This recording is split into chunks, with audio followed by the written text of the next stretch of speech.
So this is the president of the Federal Reserve comparing Bitcoin to Beanie Babies. We're going to try this again with better sound, and hopefully I don't drop out this time. Let's try this again. You know, some days it's just, I think this must be a Monday kind of thing. Okay, here we go. So I shouldn't ask this next question, but I will. I came from a reader. When will the Fed put Bitcoin on its balance sheet? You've already said on record that you have an unlimited supply of dollars. Doesn't it make sense to trade some of them for a currency with a hard cap? Yeah, what is that hard cap? I mean, the hard cap, I guess, is zero for Bitcoin. It could go down to zero.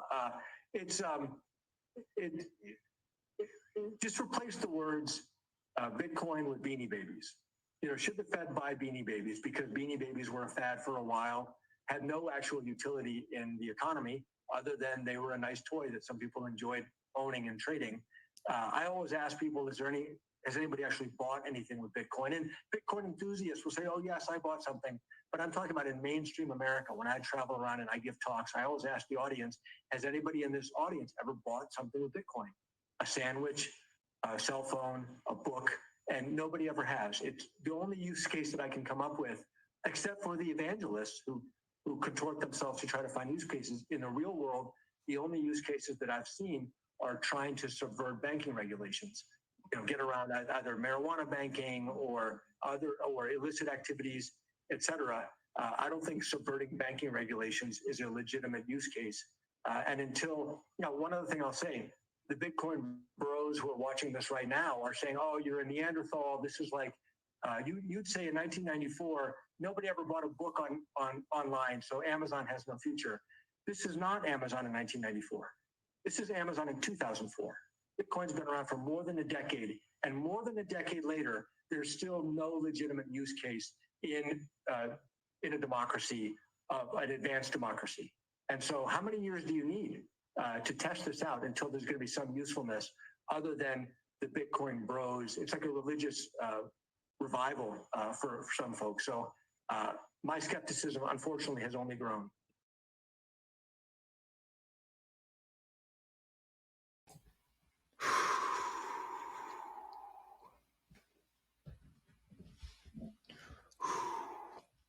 Woosah, woosah. Okay, let's break that down a little bit. That is pure insanity. Pure head to toe, start to finish. That whole video was the most insane discussion about Bitcoin ever. This is from the president of the Federal Reserve. The Federal Reserve are the ones who are responsible for the money, pretty much in America, but pretty much in the world. This is the president of that corporation.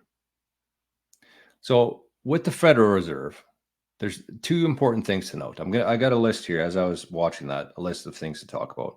But two things. Number one, the Federal Reserve is not federal. It's not associated with the US government at all. And it has no reserves. Federal Reserve, not federal, no reserves. This is the president of that. These guys have been in charge of the money for the last 120 years. No wonder this guy's scared shitless of Bitcoin, because Bitcoin is literally designed to separate money from the state. The state currently controls the money through the Federal Reserve. Even though they're not part of the government, they control it all. And Bitcoin is designed to separate those two. So of course, old Neil is going to be pissed at Bitcoin. But let's talk about a couple things. Number one, he said that he travels around and gives talks, and he's never heard anybody that's bought anything with Bitcoin before. Number one, who would ever go to watch this meatball talk? Who are the kind of people that go and watch this guy talk? I travel around the world and give talks. Okay, so then he compares it to Beanie Babies.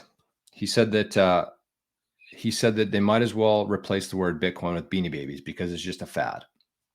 So a couple things there. Number one, you can always make more Beanie Babies. If the demand for Beanie Babies goes up, you can just make more Beanie Babies. That's the difference there. You can't do that with Bitcoin. You also can't send Beanie Babies across the world for a t-shirt or a cell phone or whatever you want to buy. You can't send Beanie Babies in the same way that you can send Bitcoin. He also said that nobody buys anything with Bitcoin.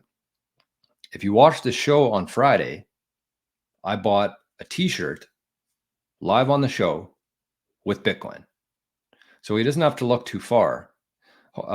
He's glad that I wasn't in the audience there.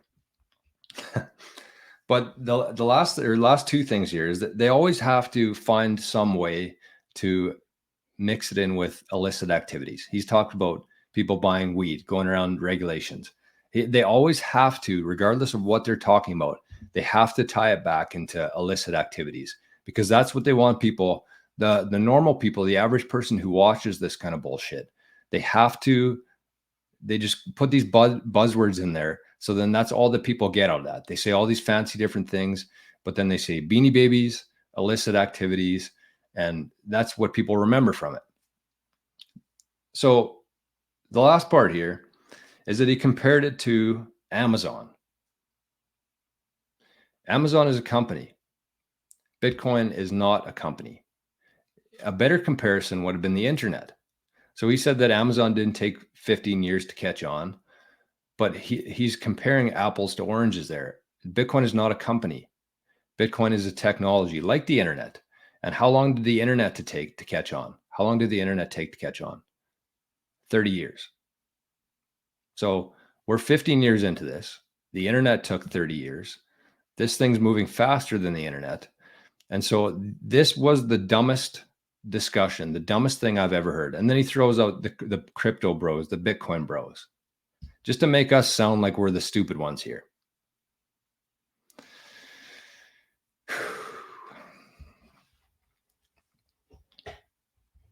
But the good news is that nobody watches this stuff anymore. Nobody pays attention to these idiots.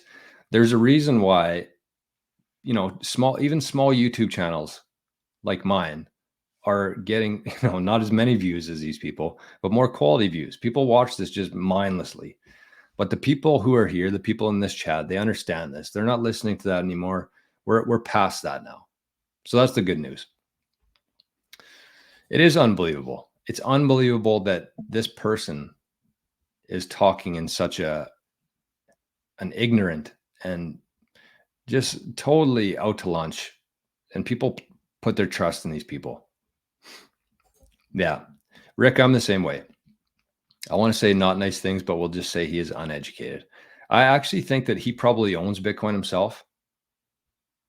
He just has his talking points. He has a script that he reads from. He has to throw in a couple of buzzwords there, like Beanie Babies, like illicit activities. And that's the only thing that most people take away from it, is that Bitcoin's bad, used by bad people, just a fad.